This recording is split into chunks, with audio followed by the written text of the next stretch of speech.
Hello viewers, আসসালামু আলাইকুম। তো আজকে যে বিষয়টি নিয়ে আলোচনা করব সেটি হলো আপনার ল্যাপটপ অর মনিটর অথবা কম্পিউটারের স্ক্রিনে যে শর্টকাট সেট করবেন। আমার এখানে দেখতে পাচ্ছেন tools 11 labs, Adobe express, Canva, CapCut. তো এইগুলা আমার কাছে মনে হলো যে খুবই গুরুত্বপূর্ণ এবং এগুলো দিয়ে আমি কাজ করি। তো এগুলো বারবার খুঁজে আনার থেকে আমি কম্পিউটার অথবা ল্যাপটপের স্ক্রিনের সামনে শর্টকাট হিসাবে রাখি। তো এইগুলো আপনি কিভাবে শর্টকাট হিসাবে রাখবেন তো সেইটা দেখাবো। ফার্স্ট অফ অল আপনি গুগল ক্রোমে যাবেন। গুগল ক্রোমে যাবার পরে আপনি যে ওয়েবসাইটের লিঙ্কটা শর্টকাট হিসাবে রাখতে চান তো সেই লিঙ্ক এইখান থেকে আনবেন। তো আমি যদি এখানে লিখি,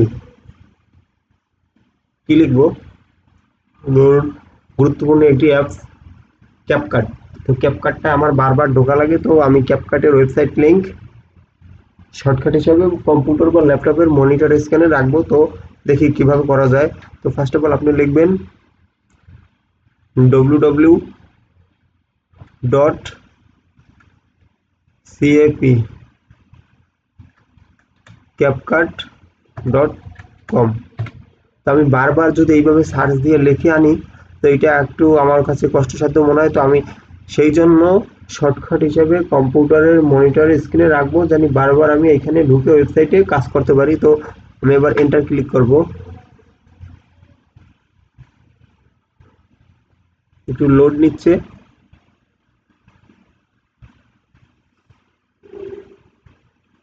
তো এই যে আমার ক্যাপকাটের ওয়েবসাইট লিঙ্কে ঢুকে গেছে।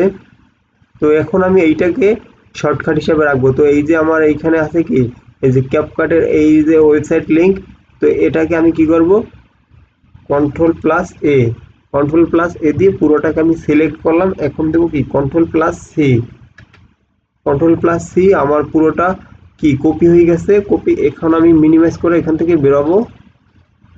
বের হওয়ার পরে আমি এখানে মাউস বাটনের মাউসের রাইট বাটন, আবারও বলি, মাউসের রাইট বাটন ক্লিক করব।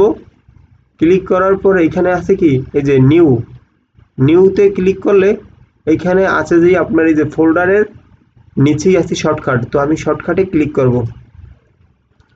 এখন আমি যে লিঙ্কটা একটু আগে কপি করলাম, কপি করার লিঙ্কটা আমি এখানে পেস্ট করব। ভি কন্ট্রোল প্লাস ভি দিয়ে আমি এখানে কপি করা লিঙ্কটাকে পেস্ট করেছি। এখন আমি কি করব, এই যে দেখতে পাচ্ছেন নেক্সট, আমি এখন নেক্সটে ক্লিক করব। তো এই যে লেখাটা আসছে এটাকে আমি পুরোটাকে কেটে দেব। এখন আমি কি নিজেকে বোঝার জন্য বা সহজে মনে রাখার জন্য আমি লিখে রাখবো এখানে যাইয়া, আমি যে কপি করছিলাম কিসের লিঙ্ক, ক্যাপকাটের লিঙ্ক। তো আমি এখানে লিখে রাখবো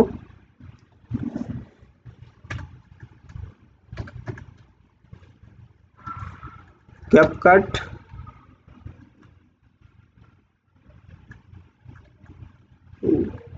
website, LINK, CapCut website link. তো এবার আমি এই যে ফিনিশ আছে, ফিনিশে ক্লিক দেব। তো দেখতেই পাচ্ছেন এই যে আমার এই ল্যাপটপের স্ক্রিনে একটি এই যে ক্যাপকাট ওয়েবসাইট লিঙ্ক কিন্তু শর্টকাট হিসাবে চলে আসছে। তো আপনি আপনার সুবিধা মতন এটা মুভ করে যে কোনো জায়গায় রাখতে পারেন। আমি যদি উপরে রাখি, এই যে দেখতেন চলে যাচ্ছে। আমি যদি যে মনিটরের মাঝখানে ভালো লাগতেছে না, আমি সাইডে রাখবো, তো সাইডেও রাখতে পারবেন। উপরে ভালো লাগতেছে না, আমি নিচে রাখবো, আপনি নিচেও রাখতে পারবেন। তো আপনার ইচ্ছা মতন আপনি এটা যে কোনো জায়গায় রাখতে পারবেন। তো এইভাবে আপনার গুরুত্বপূর্ণ ওয়েবসাইটের লিঙ্কগুলো শর্টকাট হিসাবে রাখতে রাখতে আবার যদি মনে হয় যে আমার ল্যাপটপের বা মনিটরের স্ক্রিন বাজে দেখাচ্ছে, তো এটাকে আপনি কিভাবে সরাবেন। তো সরানোর জন্য আপনি এটার উপরে আসবেন, উপরে মাউসটাকে রাখবেন, রাখার পরে মাউস বাটনের রাইট বাটন ক্লিক করবেন। ক্লিক করার পর এখানে দেখতে পাচ্ছেন কি, এই যে ডিলেট, একটা বয়মের মতন যে একটা বাটার মতন যেটা এইখানে আছে যে ডিলেট লেখা, তো এখানে ক্লিক দিলেই ওটা কিন্তু ডিলেট হয়ে গেছে। তো এইভাবেই আপনার গুরুত্বপূর্ণ ওয়েবসাইটের লিঙ্কগুলো শর্টকাট হিসেবে রাখতে পারেন, যেগুলো আপনার দৈনন্দিন কাজে লাগতেছে বা যে কাজগুলো দিয়ে আপনি এই ওয়েবসাইট দিয়ে করতেছেন, তো এইসব সাইটগুলো আপনার ল্যাপটপ or মনিটর স্ক্রিনে শর্টকাট হিসেবে রাখতে পারেন। তো আজকের ভিডিওটি যদি আপনার কাছে ভালো লাগে বা ভিডিওটি যদি থেকে আপনি একটু উপকৃত হন, আশা করি অবশ্যই আমার চ্যানেলটি সাবস্ক্রাইব করে পাশে থাকবেন। আর আমার চ্যানেলের নিত্য নতুন ভিডিও পেতে অবশ্যই নোটিফিকেশন বেল আইকনটি বাজিয়ে দেবেন। আর আমার ইউটিউব চ্যানেল হলো ইজি লার্ন উইথ আসাদ। আবারও বলছি, ইজি লার্ন উইথ আসাদ।